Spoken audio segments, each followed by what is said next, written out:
Ovog vikenda u Varaždinu na novoj lokaciji u ulici Vilka Novaka 48F otvorena je Kristova crkva, čime se i dalje nastavlja uspješan rad ove kršćanske zajednice.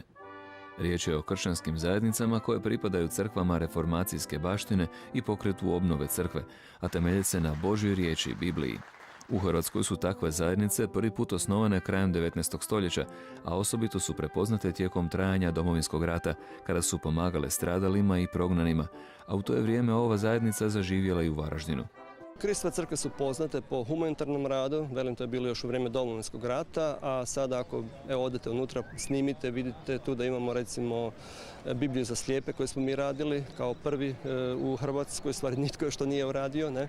Onda je Biblija na suvremenom jeziku hrvatskom, a evo nedavno smo i napravili aplikaciju za pametne telefone, tako da ćemo se moći Novi Zavjet skinuti sa interneta i imati ga na našim uređajima svaki dan. Nekoliko riječi o samom svečanosti, samoj dakle otvorenje.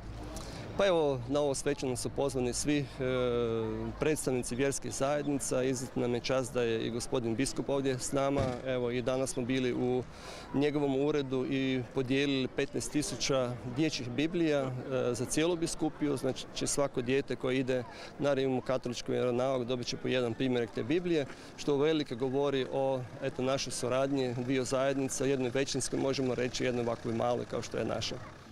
Poseban naglasak u samom radu crkve, ali i zajednice, je rad s mladima, za što je zadužena služba za mlade i djecu.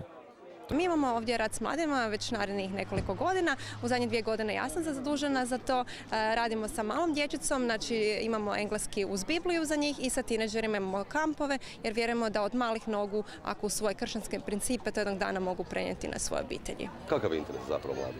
Interes je jako, jako dobar. Puno nam ljudi dolazi iz Varaždina, a iz okolnih sela i evo, zadovoljni su sa onime što nudimo, jer stvarno im nudimo pravu duhovnu hranu, a to je Božja riječ. Na svečanom otvorenju novih prostorija Kristove crkve u Varaždinu bio je prisutan i biskup Varaždinske biskupije Monsignor Josip Mrzljak.